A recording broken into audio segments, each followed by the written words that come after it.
قضا یعنی کہ موت، دل شفاق یعنی کہ سخت دل، دل شفاق باغی کہتے ہیں بغاوت کرنے والا، خودسر یعنی کہ مغرور، بدقہر مراد بدقسمت، جنبش یعنی کہ حرکت، صد کہتے ہیں سو کو،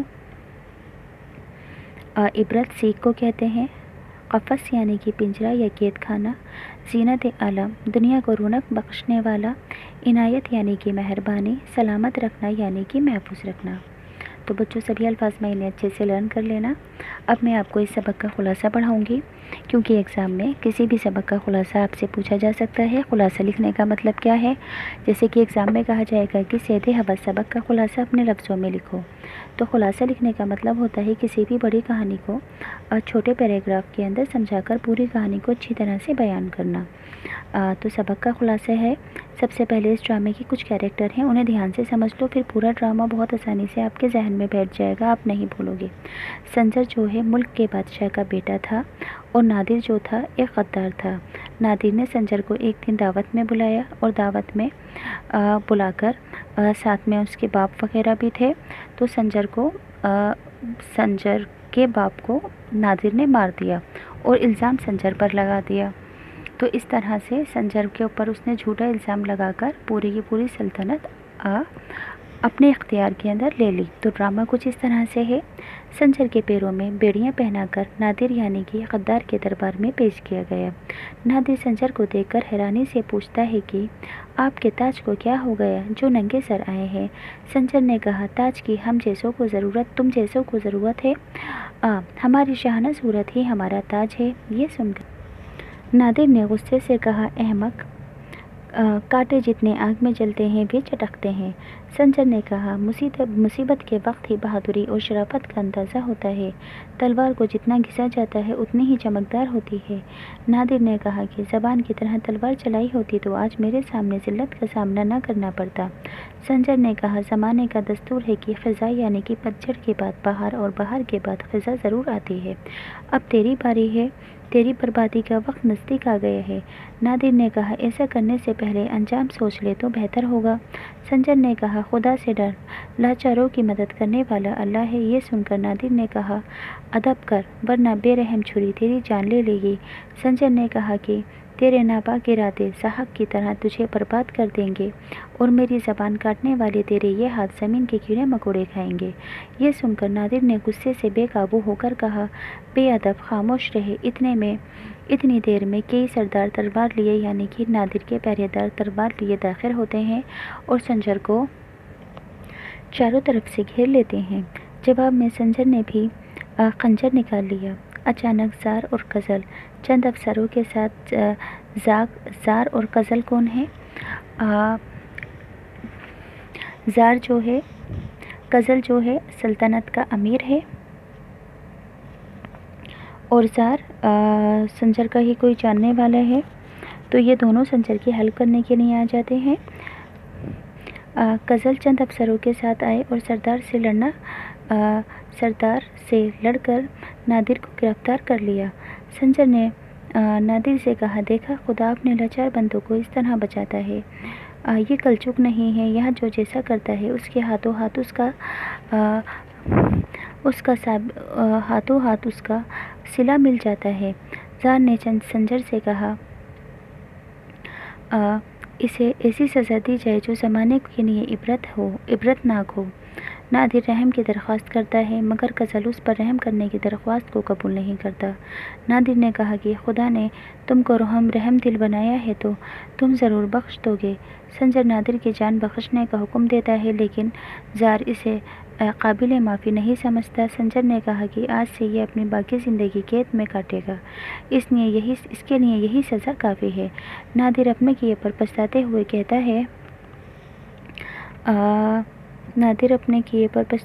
کہتا ہے کہ اللہ نے آنکھیں دی تھیں پر میں نے ہوس میں آ کر کچھ نہیں دیکھا، بھالا میری ہوس نے آج مجھے اس مقام پر پہنچا دیا۔ زار نے سنجر کو عزت کا تاج پہنا کر تخت پر بیٹھنے اور انصاف کا سکہ چلانے کو کہا۔ سنجر نے دعا دیتے ہوئے کہا کہ جن ہاتھوں کی بدولت یہ تاج پہنایا گیا ہے خدا ان ہاتھوں کو سلامت رکھے۔ تو سبق کا خلاصہ پڑھ کر بتا دیا۔ اب بچوں ایگزام کے اندر آپ جانتے ہیں کہ کسی بھی سبق سے ریلیٹڈ ایک عبارت کی دی جائے گی اور کہا جائے گا کہ عبارت کو پڑھ کر سیاق و سباق کے ساتھ تشریح کر کر بتاؤ۔ تو عبارت پڑھ کر سناتی ہوں۔ مندرجہ ذیل عبارت کی تشریح سیاق و سباق کے ساتھ کیجیے۔ سرداروں کو چاروں طرف سے سنجر کو تلواروں سے گھیر لینا، سنجر کا خنجر نکالنا۔ نادر: باغ خودسر۔ دوسرا سردار: پھینک خنجر۔ اچانک زار اور غزل کا ماں چند افسروں کے آنا، سردار سے لڑنا اور نادر کو گرفتار کرنا۔ غزل: بند کر اپنی زبان بدقہر۔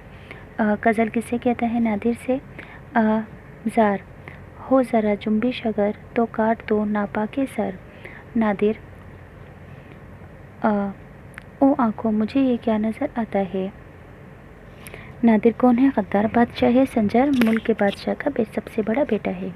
دیکھا خدا اپنے 4 بندوں کو اس طرح بچاتا ہے۔ نادر: افسوس 100,000 افسوس۔ غزل: خود غرض اب کیوں پچھتاتا ہے؟ جو دغا دیتا ہے وہ دغا پاتا ہے۔ سنجر: کلجگ نہیں کرجگ ہے۔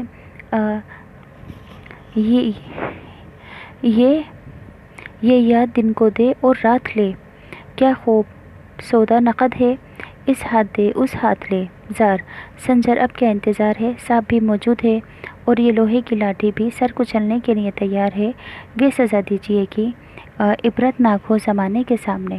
تو سیاق و سباق کے اندر کیا لکھو گے کہ مندرجہ بالا عبارت ہماری درسی کتاب نئی آواز کے سبق ڈرامے سیدھے حوض سے ماخوذ ہے۔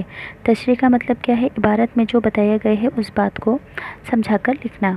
اس عبارت میں بتایا گیا ہے کہ سردار چاروں طرف سے سنجر کو تلواروں سے گھیر لیتے ہیں، جواب میں سنجر بھی تلوار نکال لیتا ہے۔ اچانک زار اور غزل چند افسروں کے ساتھ آ کر سردار سے لڑتے ہیں اور نادر کو گرفتار کر لیتے ہیں۔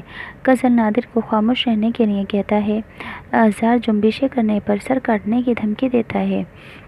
سنجر نادر سے کہتا ہے کہ خدا اپنے لاچار بندوں کی مدد کر کے انہیں ضرور بچاتا ہے۔ یہ کلجگ نہیں کرجگ ہے، دنیا میں جو جیسا کرتا ہے ویسا بھرتا ہے، یہاں بدلہ ہاتھوں ہاتھ مل جاتا ہے۔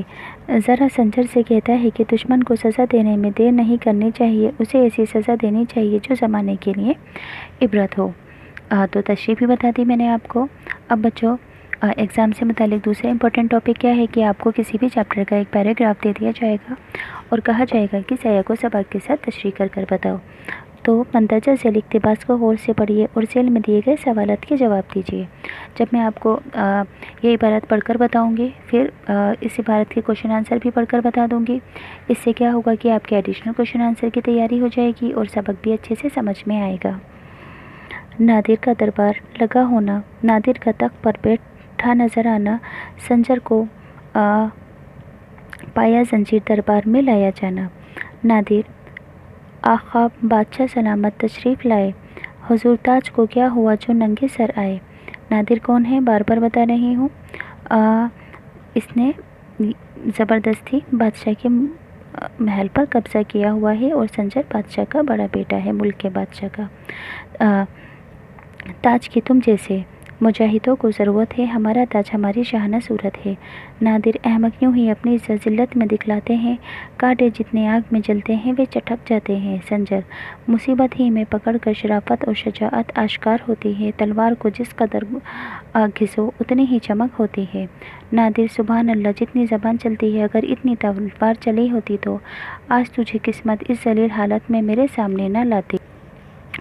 سنجر: انقلاب زمانے کا دستور ہے، بہار کے بعد خزاں کا آنا ضرور ہے، باعث ذلت ہے نہ خود گردش عالم نہیں، دم نہیں اور پھر سمجھنا میں کسی سے کم نہیں۔ سنجر: ٹھہر جا، کیوں گھبراتا ہے، اب تیری بربادی کا وقت قریب آتا ہے۔ میں نے آپ کو یہ پوری عبارت پڑھ کر بتا دی ہے۔ اب کچھ سوالوں کے جواب ہے۔ مندرجہ بالا عبارت کس سبق سے ماخوذ ہے؟ جواب: مندرجہ بالا عبارت سبق سیدھے حوض سے لی گئی ہے۔ نادر نے سنجر کو بنا تاج کے دیکھ کر کیا کہا؟ نادر نے سنجر کو بنا تاج کر دیکھ کر کہا کہ حضور تاج کو کیا ہوا جو ننگے سر آئے ہو۔ سوال نمبر 3، ننگے سر آنے پر سنجر نے نادر کو کیا جواب دیا؟ ننگے سر آنے پر سنجر نے نادر کو جواب دیا، تاج کی تم جیسے محتاجوں کو ضرورت ہے، ہمارا تاج ہماری شاہانہ صورت ہے۔ سوال 4، سنجر کی دلیرانہ بات سن کر نادر نے کیا کہا؟ سنجر کی دلیرانہ باتیں سن کر نادر نے کہا، سبحان اللہ، جتنی زبان چلتی ہے، اگر اتنی تلوار چلائی ہوتی تو آج تجھے قسمتی ذلیل حالت میں میرے سامنے نہ لاتی۔ سوال 5، الفاظ معنی ہیں، نخوت یعنی کہ غرور، شجاعت یعنی کہ بہادری، گردش عالم یعنی کہ زمانے کا الٹ پھیر۔ تو بچے میں نے آپ کو یہ سبھی کوشچن پڑھ کر بتا دیے ہیں۔ اب ٹیکسٹ بک کے کوشچن آنسر ہیں۔ سوال نمبر 1، ننگے سر آنے پر سنجر نے نادر کو کیا جواب دیا؟ ننگے سر آنے پر سنجر نے نادر کو جواب دیا، تاج کی تم جیسے محتاجوں کو ضرورت ہوتی ہے، ہمارا تاج ہماری شاہانہ صورت ہے۔ سوال 2، سنجر نے یہ کیوں کہا کہ انقلاب زمانے کا دستور ہے؟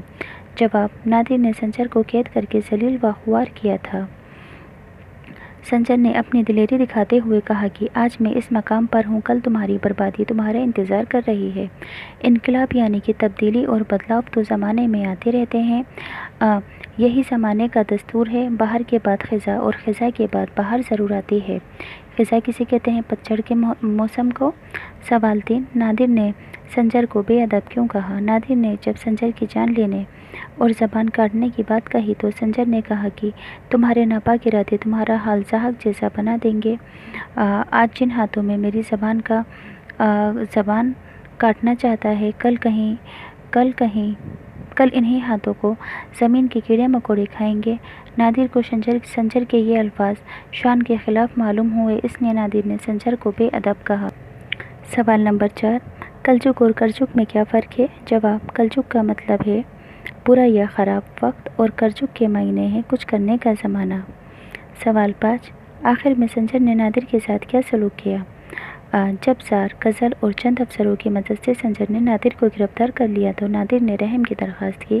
سنجر نے اس کی جان بخش کر باقی زندگی قید خانے میں کاٹے جانے کی سزا دی۔ تو یہاں سے یہ چیپٹر کمپلیٹ ہوا۔ اگر آپ کو یہ ویڈیو اچھے سے سمجھ آئی ہے تو پلیز چینل سبسکرائب کرنا، ویڈیو لائک کرنا، اپنے دوستوں کی مدد کرنا، انہیں بھی یہ ویڈیو شیئر کرنا۔